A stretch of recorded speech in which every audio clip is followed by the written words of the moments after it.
नमस्कार दोस्तों, मेरा नाम है राहुल और आप देख रहे हैं object oriented programming in PHP. और दोस्तों, हमारे इस वीडियो में हम लोग बनाएंगे अपना डाटाबेस हमारे कोडिग्नेटर मिनी प्रोजेक्ट के लिए। तो शुरुआत करते हैं।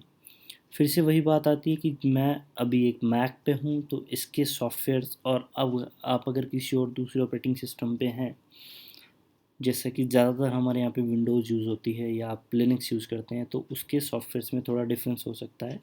लेकिन जो कमांड्स रहेंगी, जो कोड रहेगा, वो सेम रहेगा, आप किसी भी सॉफ्टवेयर पे हों। अब डाटाबेस के लिए जो मैं यूज़ करने वाला हूँ यहाँ पे, वो मैं यूज़ करता हूँ सीक्वल प्रो। आप अगर PHP मायडमिन यूज़ करते हैं तो उसमें कोई प्रॉब्लम नहीं है। अगर आप एसक्यूएल योग यूज़ करते हैं, जैसे कि मैं लिनक्स पे यूज़ किया करता था, तो भी कोई प्रॉब्लम नहीं है, क्योंकि कमांड्स हमेशा सेम रहती हैं। तो बेसिकली क्या है, यहाँ पे मुझे सबसे पहले कनेक्ट करना पड़ता है, तो मैं अपने लोकल होस्ट से कनेक्ट करूँगा। अगर आप PHP मायडमिन यूज़ कर रहे हैं वैम्प के साथ, तो वो वैम्प अगर आपने स्टार्ट किया तो वो ऑटोमेटिकली PHP मायडमिन में वो माइस्क्वेल खुल जाएगा, आपको कनेक्ट करने की ज़रूरत नहीं है।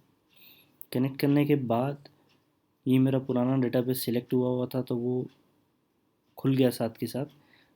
हमें बेसिकली यहाँ पे एक नया डेटाबेस क्रिएट करना है, जिसका हम लोग नाम देंगे, टेस्ट प्रोजेक्ट है तो CI_टेस्ट मैंने इसका नाम दे दिया। ऐड, इसमें टेबल्स आप देखेंगे तो यहाँ पे कोई भी नहीं है, क्योंकि हमने अभी अभी नया डेटाबेस बनाया है। टेबल्स हम लोग आज बनाएंगे, अभी बनाएंगे इस वीडियो में। तो टेबल्स बनाने से पहले हम लोग एक बार नज़र डालते हैं कि हमें चाहिए क्या क्या। सबसे पहले हमें चाहिए उसमें आर्टिकल्स। ठीक है, तो हम लोग एक टेबल क्रिएट करते हैं, क्रिएट टेबल आर्टिकल्स। अब बात आती है कि इसमें हमें क्या क्या फील्ड्स चाहिए। सबसे पहले एक फील्ड चाहिए हमें आईडी का, जो कि इंटीजर अनसाइंड होगा।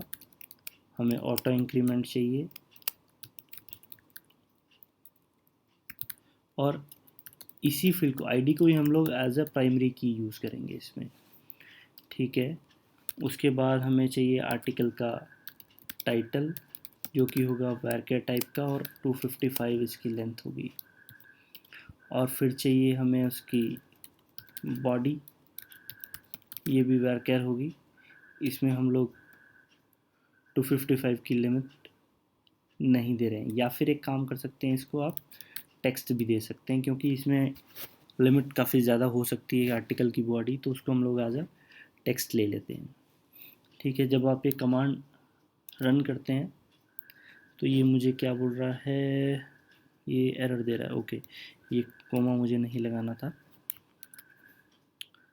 आर्टिकल्स की टेबल बन गई यहाँ पे, और इसको अगर मैं डिस्क्राइब करके भी देखता हूँ, डिस्क्रिप्शन होता है वैसे ये, तो हमारे ये 3 फील्ड जो हमने बनाए थे, आईडी, टाइटल और बॉडी, ये तीनों बन गए हैं।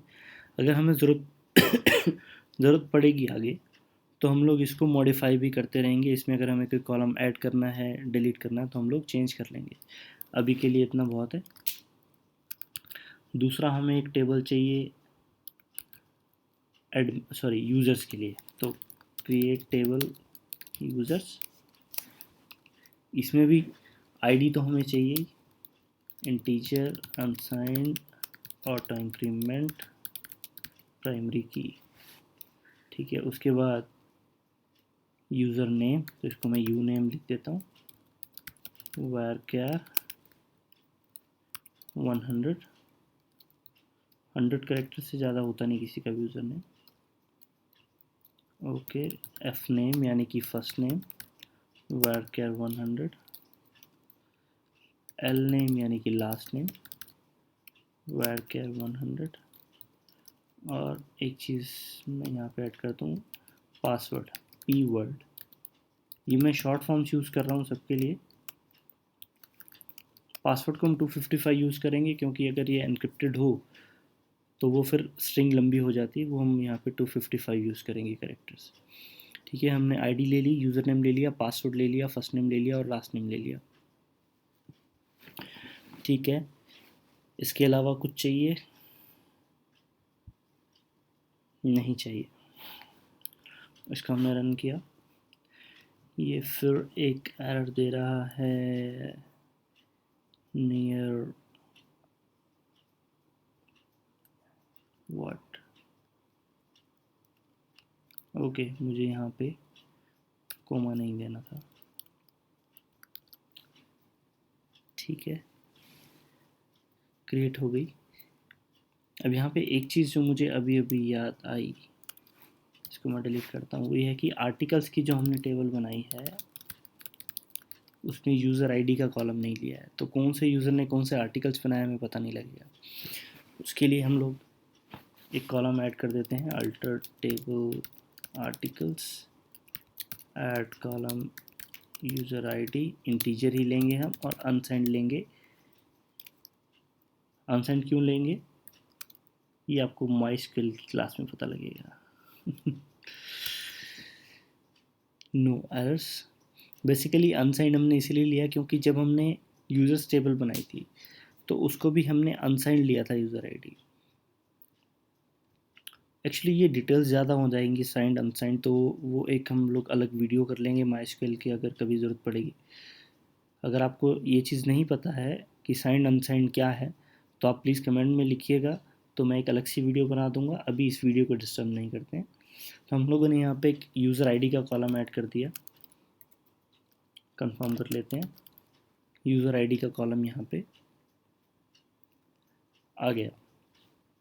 ओके, तो ये दो टेबल्स हमारी मेरे ख्याल से बहुत होंगी। हमें लॉगिन लॉगआउट के लिए यूज़र्स की हो गई, आर्टिकल्स एडिट हो गए, लिस्ट सब हो गया। ठीक है, तो ये दो टेबल्स हमें बहुत हैं इसके लिए।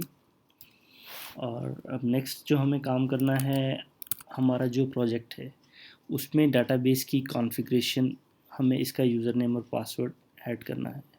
तो कॉन्फ़िग में डाटाबेस डॉट php में जाएंगे। यहाँ पे यूज़र नेम जो है वो मेरे सर्वर का रूट है और पासवर्ड भी रूट है। अगर आप वैम पर php-MyAdmin यूज़ कर रहे हैं तो वहाँ पे ज़्यादातर यूज़र नेम रूट और पासवर्ड ब्लैंक होता है, अगर आपने सेट नहीं किया हो। जैसी आपकी कॉन्फ़िगरेशन है कंप्यूटर की वैसे ही कीजिएगा। और डाटाबेस का नेम जो हम लोगों ने यहाँ पे दिया था ci_test, ci_test, ये हम लोग दे देते हैं। और इसको हम लोग एक बार रिफ़्रेश करेंगे कि कोई एरर नहीं है।